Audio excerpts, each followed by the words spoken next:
Miss হবে না আপনার পছন্দের টিভি শো। দেখুন জি5 অ্যাপে একদম ফ্রি।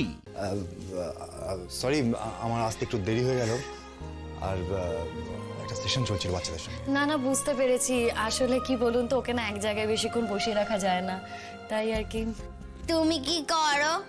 আমি আমি তোমাদের সঙ্গে খেলাধুলো করি, গান গাই, আর মাঝে মধ্যে একটু আধটু লেখাপড়া হয়। আর তুমি তো জানতেই পারবে, তুমি তো স্কুলে আসছো। বয়ে গেছে আমার স্কুলে আস। হ্যাঁ, আসলে ওর না স্কুল পছন্দ হয়নি। হ্যাঁ, আসলে আপনার এখানে তো সব ছোট বাচ্চারা পড়াশোনা করে, তাই ও বলছিল আর কি।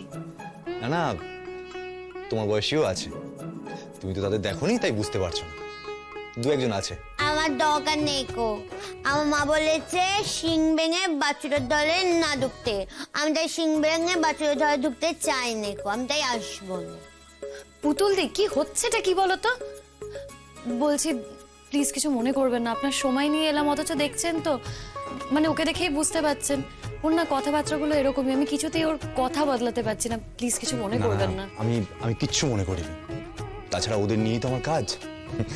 আমি জানি না ওদের ধরন ধারণ কিংবা ওরা কেমন হয়, এক একজন এক এক রকম হয়। কিন্তু আমি একটা ব্যাপারে খুব আশ্চর্য হয়ে গেছি, ওর গান শুনে। বলছি শুনুন না, আপনার কাছে না আমার একটা রিকোয়েস্ট ছিল। হ্যাঁ হ্যাঁ, বলুন। ওকে দেখে তো বুঝতেই পাচ্ছেন, রোজ ওখানে এভাবে স্কুলে নিয়ে আসাটা খুব ডিফিকাল্ট। কখনো আসতে চাইবে, কখনো আসতে চাইবে না। তাই বলছিলাম, মানে আপনার পক্ষে যদি সম্ভব হয়, আপনি একটা কাজ করবেন প্লিজ। হ্যাঁ, কি কাজ বলুন? মানে দেখুন যদি পারেন, খুব ভরসা করেই বলছি, আমি জানি খুবই জোর করছি, তবুও আপনাকে রিকোয়েস্ট করছি, আপনি যদি আমাদের বাড়িতে এসে ওকে পড়াতে পারেন। পড়াবে না কেন শুনি? না পড়ানোর তো কিছু নেই কো। হ্যাঁ, তুই তো বলেছিলি যে আমাকে পড়াবে, তাকে তুই পয়সা দিবি। ওকে পয়সা দিলে ও কেন এসে পড়াবে না আমাকে? পুতুল দি, তুমি চুপ করলে? আসলে কি জানেন, আমার তো অনেকগুলো কনসাইনমেন্ট আছে, তাই টাইম খুব শর্ট। ও যদি এখানে এসে ক্লাস করতো তাহলে খুব ভালো হতো, মানে সবার সঙ্গে মিশতে পারতো, সোশ্যালাইজেশন হতো, ওকে শেখানোটাও সহজ হতো। একা শেখার থেকে সবার সঙ্গে বসে যদি শেখে তাহলে। বাবু, তোমার বচন তোমার কাছে রাখো, বুঝলে? খালি তখন তো বড় বড় ভাষণ দিয়ে যাচ্ছে। তোমার ভাষণ আমি শুনতে চাই না।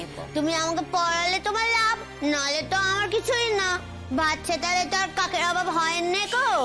তাহলে যে পড়াবে সে অনেক টাকা পাবে, বুঝতে পেরেছো? পুতুল দি, তোমাকে আমি বাড়ি থেকে কি শিখিয়ে এনেছি? হ্যাঁ, বেশি কথা বলবে না, বেশি কথা বলবে না, তাও তুমি কথা বলে চলেছো। তুমি যদি নিজেই এত কথা বলবে, তাহলে আমাকে সঙ্গে নিয়ে এলে কেন? তুমি একা একাই কথা বলতে পারতে, আমার তো আসার দরকার ছিল না। বাবা, তোর দেখছি খুব গায়ে লাগছে কেন রে?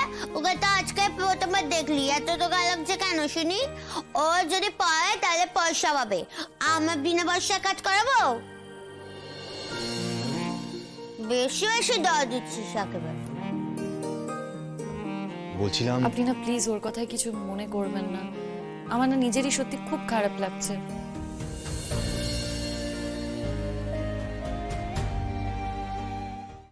জি5 ডাউনলোড করুন আর সব এপিসোড দেখুন একদম ফ্রি।